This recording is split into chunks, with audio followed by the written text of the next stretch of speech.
بسم اللہ الرحمن الرحیم۔ بسم اللہ الرحمن الرحیم۔ عزیز طلباء اور طالبات، السلام علیکم ورحمۃ اللہ وبرکاتہ۔ امید ہے کہ آپ خیر عافیت سے ہوں گے۔ فقہی احکام کے دروس کا سلسلہ جاری ہے اور اس میں ہم نے سبق نمبر 102 پڑھ لیا اور اس میں ہم نے نماز کے احکام پڑھے اور قبلہ کے احکام پڑھے، رخ قبلہ جو ہے وہ ہونا، تو اس کا ٹاپک نماز ہی ہے۔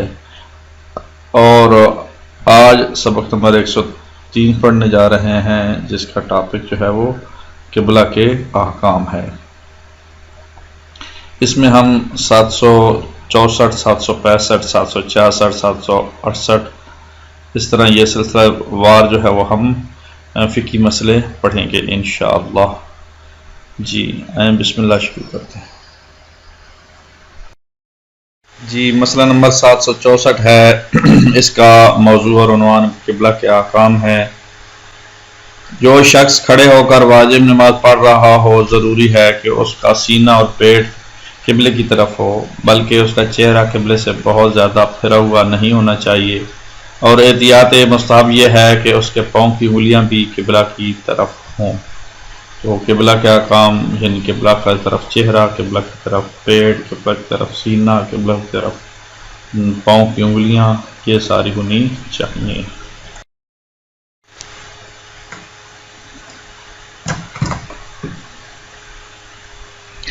جی مسئلہ نمبر 765،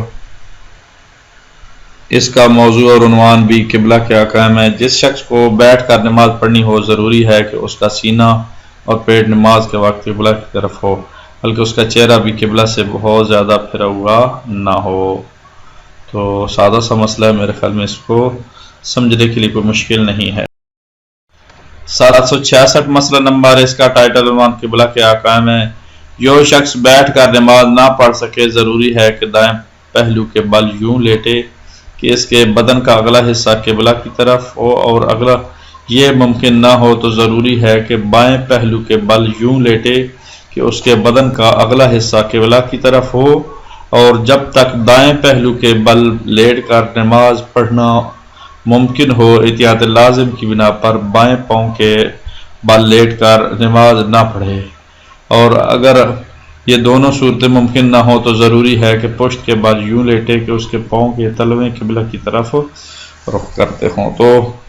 قبلہ رخ ہر حال میں ضروری ہے، چاہے انسان جو ہے وہ بیٹھ کر نہ بھی پڑھ سکتا ہو، لیٹ کر پڑھتا ہو، تو اس کا پہلو قبلہ کی طرف ہونا ضروری ہے، اور اگر بدن کا اگلا حصہ قبلہ کی طرف ہو، اگر یہ ممکن نہ ہو تو ضروری ہے کہ پہلو کے بل یوں لیٹے کہ اس کے بدن کا اگلا حصہ قبلہ کی طرف ہو، اگلا یعنی اوپر والا حصہ، اور اوپر والا اور سینے والا۔ تو اسی طرح اگر اگر دائیں پہلو کے بل لیٹ کر نماز پڑھنا ممکن ہو تو بائیں پہلو کے بل لیٹ کر نماز نہ پڑھے۔ تو اسی طرح اگر وہ یہ بھی صورت ممکن نہیں ہے تو پھر اس کا پشت جو ہے وہ پشت کے بل لیٹے گا تو اس کے پاؤں کے تلویں قبلہ کی طرف ہوں، تاکہ انسان جو کھڑا ہو تو کھڑا ہو، یا اسی وقت بیٹھے تو بیٹھنے کی حالت قبلہ کی طرف اس کی ہو۔ مسئلہ نمبر 767، نماز احتیاط، بھولا ہوا سجدہ اور بھولا ہوا تشہد قبلہ کی طرف منہ کر کے ادا کرنا ضروری ہے، اور احتیاط مستحب کی بنا پر سجدہ سہو بھی قبلہ کی طرف منہ کر کے ادا کرے۔ انتہائی آسان مسئلہ، اس میں کوئی شک نہیں ہے۔ قبلہ کے احکام۔ مستحب نماز راستہ چلتے ہوئے اور سواری کی حالت میں پڑھی جا سکتی ہے۔ اگر انسان ان دونوں حالتوں میں مستحب نماز پڑھے تو ضروری نہیں ہے کہ اس کا منہ قبلہ کی طرف ہو۔ مستحب نمازوں میں اللہ تعالیٰ کی ایک مصلحت ہے کہ مستحب نمازیں آپ کسی وقت بھی پڑھ سکتے ہیں۔ الا ماشاء اللہ، جزاک اللہ۔ جی مسئلہ نمبر 759، جو شخص نماز پڑھنا چاہے ضروری ہے کہ قبلہ کی سمت کا تعین کرنے کے لیے کوشش کرے تاکہ قبلہ کی سمت کے بارے میں یقین یا ایسی کیفیت جو یقین کے حکم میں ہو، مثلا دو عادل آدمیوں کی گواہی اگر محسوسات اور ان کے جیسی دوسری چیزوں سے مستند ہو،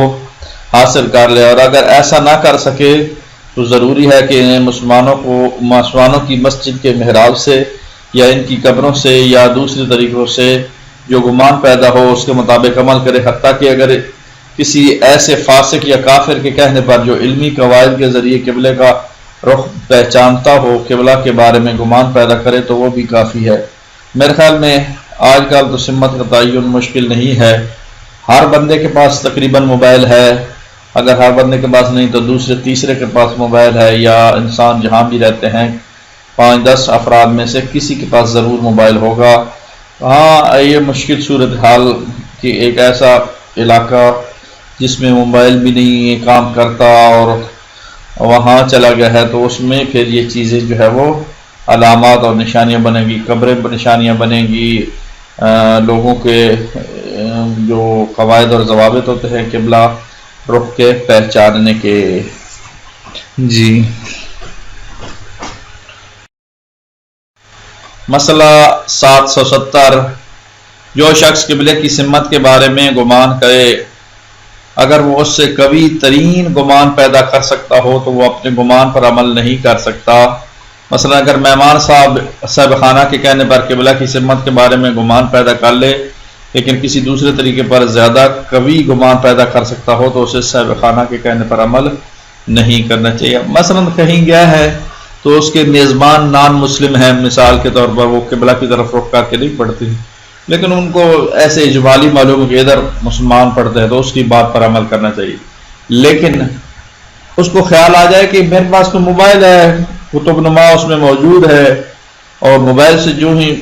سیدھا جو ہے وہ نکالے تو ایگزیکٹ قبلہ کا جو ہے وہ رخ نکل آتا ہے، تو اب میزبان کی بات بے شک چھوڑ دے اور خود جو ہے وہ اس پر عمل کرنا شروع کر دے جو اس کا موبائل ہے اس کے مطابق۔ مسئلہ 771، اگر کسی کے پاس قبلہ کا رخ متعین کرنے کا کوئی ذریعہ نہ ہو، کتب نوا، یا کوشش کے باوجود اس کا گمان کسی ایک طرف نہ جاتا ہو تو اس کا کسی بھی طرف منہ کر کے نماز پڑھنا کافی ہے، اور احتیاط مستحب یہ ہے کہ اگر نماز کا وقت وسیع ہو تو 4 نمازیں چاروں طرف منہ کر کے پڑھیں، یعنی وہی ایک نماز 4 مرتبہ ایک سمت کی جانب منہ کر کے پڑھے۔ تو یہ بڑا اچھا مسئلہ بیان کیا گیا ہے، البتہ یہ ایسے شخص کے لیے جو جہاں قبلہ جو ہے وہ معین کرنا مشکل ہو۔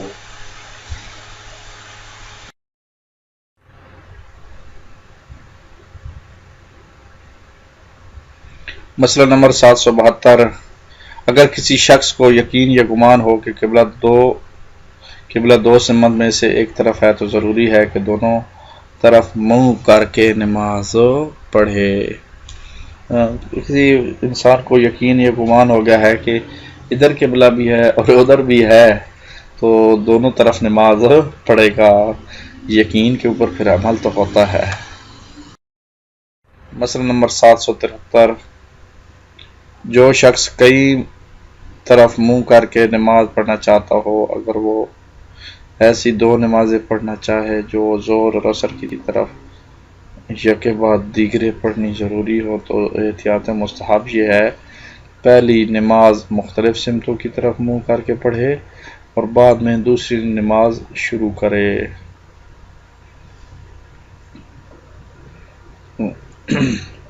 دوبارہ اس مسئلے کو سن لیں کہ جو شخص کئی طرف منہ کر کے نماز پڑھنا چاہتا ہے، اگر وہ 2 نمازیں اکٹھی پڑھنا چاہتا ہے، مثلا ظہر اور عصر ہے، تو اس کا پھر کیا کرے گا؟ تو ضروری ہے کہ احتیاط مستحب یہ ہے کہ پہلی نماز مختلف سمتوں کی طرف منہ کر کے پڑھے، بعد میں دوسری نماز شروع کرے، یعنی دوسری پھر ساری سمتوں کی طرف کر کے پڑھے گا۔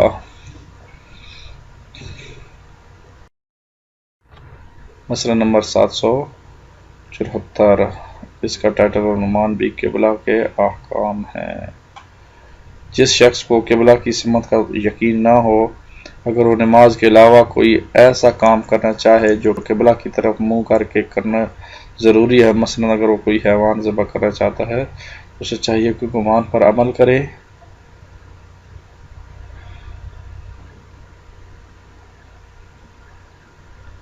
اور اگر گمان پیدا کرنا ممکن نہ ہو تو جس طرف منہ کر کے وہ انجام دے گا اسی طرف اس کا قبلہ اللہ تعالیٰ کا کرم ہے۔ ایک نیت تو کریں آپ کہ ایسے مشکل حالت میں اللہ تعالیٰ آپ کی مدد کرے گا۔ جی تو مسئلہ نمبر 775، اب ٹائٹل جو ہے وہ چینج ہو گیا ہے قبلہ کے احکام سے۔ نماز میں بدن کا ڈھانپنا، یعنی ستر عورتین جسے کہتے ہیں، اور کیا کیا ڈھانپنا چاہیے، اس کے بارے میں مسئلہ ڈسکس کریں۔ ضروری ہے کہ مرد خواہ اسے کوئی بھی نہ دیکھ رہا ہو، نماز کی حالت میں اپنی دونوں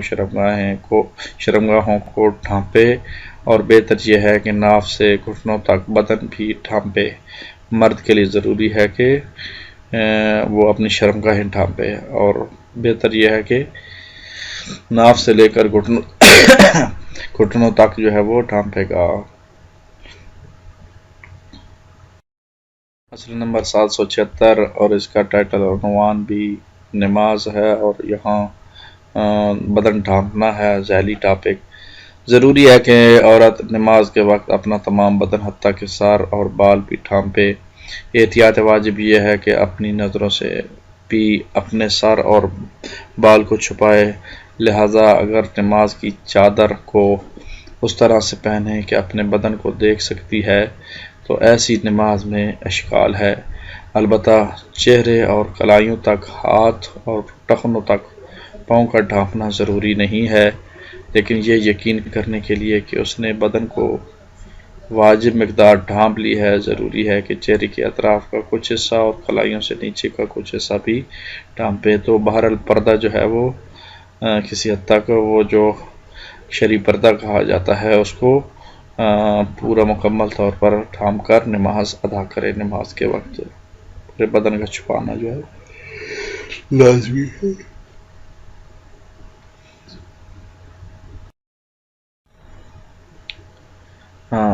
مسئلہ نمبر 777، اس کا ٹاپک عنوان نماز ہے، اور ظاہری ٹاپک جو بدن کا ڈھانپنا ہے۔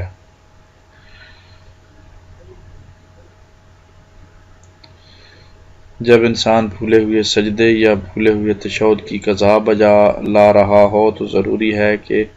اپنے آپ کو اس طرح ڈھانپے جس طرح نماز کے وقت ڈھانپا جاتا ہے، اور احتیاط مستحب یہ ہے کہ سجدہ سہو ادا کرنے کے وقت بھی اپنے آپ کو ڈھانپے۔ دوبارہ اس مسئلے کو سن لیں کہ جب انسان بھولے ہوئے سجدے یا بھولے ہوئے تشہد کی قضا بجا لا رہا ہو تو ضروری ہے کہ اپنے آپ کو اس طرح ڈھانپے جس طرح نماز کے وقت ڈھانپا جاتا ہے، اور احتیاط مستحب یہ ہے کہ سجدہ سہو اور ادا کرنے کے لیے بھی اپنے آپ کو ڈھانپے۔ تو یہاں سجدہ سہو کا ذکر ہے کیونکہ جب انسان بھول جاتا ہے سجدے یا تشہد بھول جاتا ہے تو اس کی قضا بھی لی جاتی ہے، قضا بھی کی جاتی ہے، اور سجدہ سہو بھی دیے جاتے ہیں۔ تو سجدہ سہو کیا ہے؟ سجدہ سہو یہ ہوتے ہیں، اس میں ایک نیا نام آیا ہے تو اس وجہ سے اس کی وضاحت کرتا چلا جاؤں کہ سجدہ سہو وہ ہوتا ہے، اس کی تفصیل آئندہ مسئلوں میں آئے گی تفصیل کے ساتھ، اس کو اپنی مقام پہ بھی ڈسکس کریں گے، لیکن مختصر سی تعریف یہاں ذکر کرتے ہیں کہ مثلا تشہد بھول گیا ہے ایک بندہ نماز میں، تو تشہد کے جب نماز ختم کرے گا فوراً بعد جو ہے وہ تشہد کی قضا کرے، ایک کہ دوبارہ تشہد پڑھے گا یہ نیت کر کے، اور جو ہی وہ کلمات ختم ہوں گے تو اس کے بعد